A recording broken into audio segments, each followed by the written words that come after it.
Hi ಎಲ್ಲರಿಗೂ ನಮಸ್ಕಾರ. Kannada to English learning YouTube ಚಾನಲ್ಗೆ ಸ್ವಾಗತ. ಈ ದಿನ ನಾವು 3ನೇ ದಿನದ ಇಂಗ್ಲೀಷ್ ಲರ್ನಿಂಗ್ ಕ್ಲಾಸನ್ನು ಸ್ಟಾರ್ಟ್ ಮಾಡೋಣ.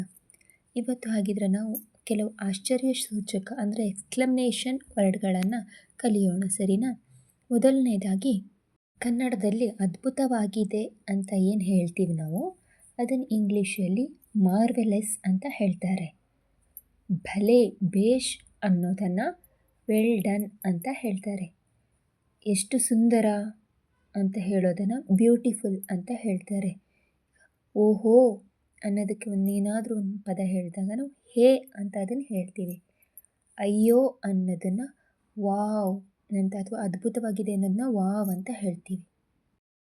ಓ ದೇವರೇ ಅನ್ನೋ ಪದವನ್ನು ನಾವಿಲ್ಲಿ ಓಹ್ ಗಾಡ್ ಅಂತ ಹೇಳ್ತೀವಿ. ಎಂತಹ ಅದ್ಭುತ ಕೆಲಸ ಅನ್ನೋದನ್ನ ವಂಡರ್ಫುಲ್ ಅಂತ ಹೇಳ್ತೀವಿ. ಖಂಡಿತ ಅನ್ನೋದನ್ನ ಅಫ್ಕೋರ್ಸ್ ಅಂತ ಹೇಳ್ತೀವಿ.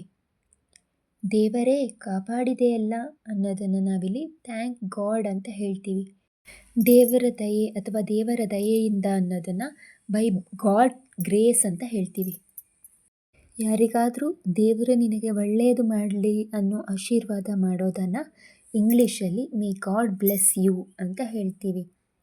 ಅದನ್ನು ತೀರಿಸಿ ನಿನಗೂ ಅಷ್ಟೇ ಒಳ್ಳೆಯದಾಗಲಿ ಅಂತ ಹೇಳ್ತಾರಲ್ಲ, ಅದನ್ನು ಸೇಮ್ ಟು ಯು ಅಂತ ಹೇಳ್ತೀವಿ.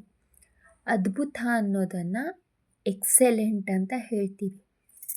ಬಹಳ ದುಃಖದ ವಿಷಯ ಹೌ ಸ್ಯಾಡ್, ಅದು ಬಹಳ ಸಂತೋಷದ ವಿಷಯ ಅಂತ ಹೇಳೋದನ್ನು that is a good news ಅಂತ ಹೇಳ್ತಾರೆ. ಯಾರಾದರೂ ಆಟದಲ್ಲಿ ಅಥವಾ ಓದಿನಲ್ಲಿ ಸ್ಪರ್ಧೆಯಲ್ಲಿ ಗೆದ್ದಾಗ ಇಂಥ ದೊಡ್ಡ ವಿಜಯ ಅಂತ ಹೇಳ್ತೀವಲ್ವ, ಅದನ್ನೇ ಇಂಗ್ಲೀಷಲ್ಲಿ ವಾಟ್ ಎ ಗ್ರೇಟ್ ವಿಕ್ಟರಿ ಅಂತ ಹೇಳ್ತೀವಿ. ಓ ನನ್ನ ದೇವರೇ ಅನ್ನೋದನ್ನು ಗುಡ್ ಹೆವನ್ಸ್ ಅಂತ ಹೇಳ್ತೀವಿ. ಕೇಳಿ ಅನ್ನೋದನ್ನು ಹೆಲೋ ಅಥವಾ ಲಿಸನ್ ಅಂತ ಹೇಳ್ತೀವಿ. ಬೇಗ ಬೇಗ ತಯಾರಾಗಿ ಅನ್ನೋದನ್ನು ಹರಿ ಅಪ್ ಪ್ಲೀಸ್ ಅಂತ ಹೇಳ್ತೀವಿ. ಭಯಾನಕ ಅಂತ ಭಯಾನಕವಾಗಿತ್ತು ಅಂತ ಹೇಳೋದನ್ನು ಹೌ ಟೆರಿಬಲ್ ಅಂತ ಹೇಳ್ತೀವಿ.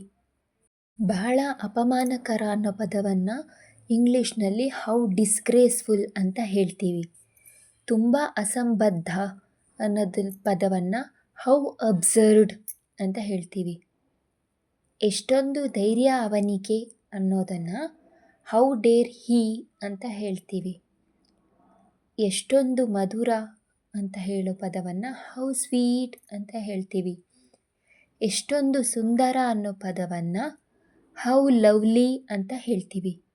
ಹೀಗೆ ಹೇಳಲು ನಿನಗೆಷ್ಟು ಧೈರ್ಯ ಅನ್ನೋ ಕನ್ನಡದ ವಾಕ್ಯವನ್ನು ನಾವು how dare you say that ಅಂತ ಹೇಳ್ತೀವಿ. ಪ್ರಿಯ ಅಥವಾ ಪ್ರಿಯೆ ಅಂತ ಕನ್ನಡದಲ್ಲಿ ಏನು ಕರಿತೀವಲ್ಲ, ಅದನ್ನು ನಾವು ಡಿಯರ್ ಅಂತ ಹೇಳ್ತೀವಿ. ಬೇಗ ಹೊರಡಿ ಅನ್ನೋದನ್ನ ಹರಿ ಅಪ್ ಅಂತ ಹೇಳ್ತೀವಿ.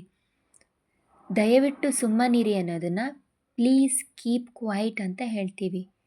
ಹೌದು ಹಾಗೆಯೇ ಅನ್ನೋ ಪದವನ್ನು ನಾವು ಎಸ್ ಇಟ್ ಈಸ್ ಅಂತ ಬಳಸ್ತೀವಿ. ನಿಜವಾಗಿಯೂ ಅಂತ ಕೇಳೋ ಪದಕ್ಕೆ ನಾವು ರಿಯಲಿ ಅಂತ ಕೇಳ್ತೀವಿ. ನಿಜವೇ ಅಥವಾ ಹೌದೇ ಅನ್ನೋದನ್ನು ಇಸ್ ಇಟ್ ಅಂತ ಕೇಳ್ತೀವಿ. ಯಾರಿಗಾದರೂ ಧನ್ಯವಾದಗಳು ಹೇಳೋದಕ್ಕಿದ್ರೆ ಥ್ಯಾಂಕ್ಸ್ ಅಂತ ಹೇಳ್ತೀವಿ. ಅವ್ರು ನಮಗೆ ರಿಟರ್ನಾಗಿ ಧನ್ಯವಾದ ಹೇಳೋದಿದ್ರೆ ಥ್ಯಾಂಕ್ ಯು ಅಂತ ರಿಟರ್ನಾಗಿ ಹೇಳ್ತಾರೆ, ಅಥವಾ ನಾವೇ ಅವ್ರಿಗೆ ರಿಟರ್ನಾಗಿ ಥ್ಯಾಂಕ್ ಯು ಅಂತ ಹೇಳ್ತೀವಿ. ದೇವರ ಕೃಪೆಯಿಂದ ಒಳ್ಳೆಯದಾಯಿತು ಅನ್ನೋದಕ್ಕೆ ಥ್ಯಾಂಕ್ ಗಾಡ್ ಅಂತ ಹೇಳ್ತೀವಿ. ಈ ದಿನದ ಅನೇಕ ಶುಭಾಶಯಗಳನ್ನು ವಾಕ್ಯವನ್ನು ಇಂಗ್ಲೀಷ್ನಲ್ಲಿ many happy returns of the day ಅಂತ ಹೇಳ್ತೀವಿ. ವಾರೇ ವಾ ನಾನು ಗೆದ್ದು ಬಿಟ್ಟೆ ಅನ್ನೋ ವಾಕ್ಯವನ್ನು ಹುರ್ರೇ ಐ ಹ್ಯಾವ್ ಓನ್ ಅಂತ ಹೇಳ್ತೀವಿ. ನಿಮ್ಮ ಆರೋಗ್ಯ ಭಾಗ್ಯಕ್ಕಾಗಿ ಅನ್ನೋ ವಾಕ್ಯವನ್ನು ಇಂಗ್ಲೀಷ್ನಲ್ಲಿ ಫಾರ್ ಯುವರ್ ಗುಡ್ ಹೆಲ್ತ್ ಅಂತ ಹೇಳ್ತೀವಿ. ಅಭಿನಂದನೆಗಳು ಅನ್ನೋ ಪದವನ್ನು ಕಂಗ್ರ್ಯಾಚುಲೇಷನ್ಸ್ ಅಂತ ಹೇಳ್ತೀವಿ. ಇಂತಹ ಅವಿವೇಕತನ ಅನ್ನೋದನ್ನು ಇಂಗ್ಲೀಷ್ನಲ್ಲಿ ವಾಟ್ ನಾನ್ಸೆನ್ಸ್ ಅಂತ ಹೇಳ್ತೀವಿ. ತಲೆ ತಗ್ಗಿಸಬೇಕಾದಂಥ ವಿಷಯ ಅನ್ನೋ ವಾಕ್ಯಕ್ಕೆ ವಾಟ್ ಎ ಶೇಮ್ ಅಂತ ಹೇಳ್ತೀವಿ.